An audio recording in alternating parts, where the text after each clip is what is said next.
Hello everyone! Welcome back to Chipsy's Garden. Today, ating pag-uusapan kung paano magtanim ng Chinese kale.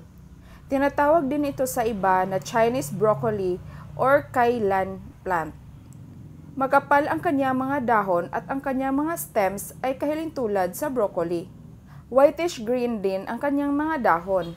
Kapag matured na ang plants, meron din siyang florets na kulay yellow, na kahiling tulad talaga ng broccoli. Alam ko na ang tanim na ito ay hindi common sa Pilipinas. Noong nakapunta ako sa Bukidnon, nakakita ako nito ng sobrang laki. Kung gusto niyo makita ang video na yon, I will put the link sa description box.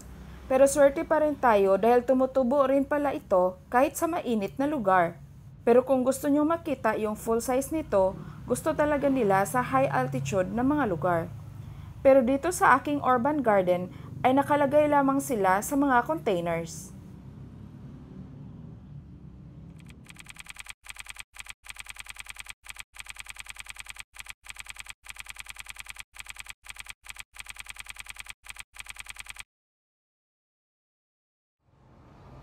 Since first time ko magtanim ng Chinese kale, katulad ng pichay, pwede na silang i-transplant kapag may 3 or 4 na silang mga dahon.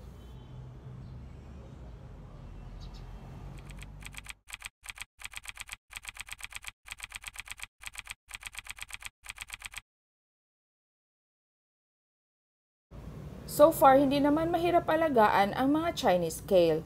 Kailangan lamang na fertile ang lupa at saka well-drained. Kung gusto niyo malaman kung paano ang aking soil mixture, ilalagay ko ang link ng video sa description box.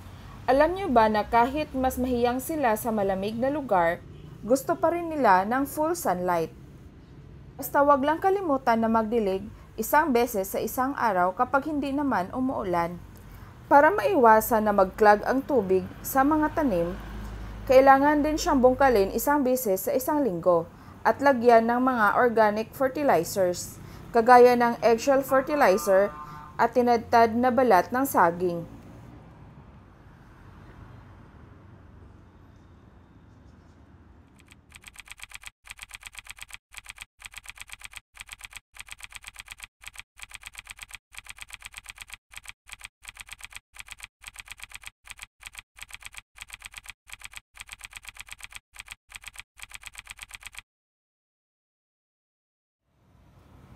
Pwede rin naman i-harvest ang Chinese kale kahit ang kanyang mga dahon lang. Pero kung meron naman siyang mga florets, pwede na rin siyang i-cut, pati ang kanyang mga younger stems. Dahil naka-experience na ako kung paano ito i-harvest, noong naka-visit kami sa isang organic farm sa Bukidnon, ay pwede lang naman pala na dahon lang ang kanyang i-harvest. So abangan nyo sa susunod na mga episodes kung ano ang update nito.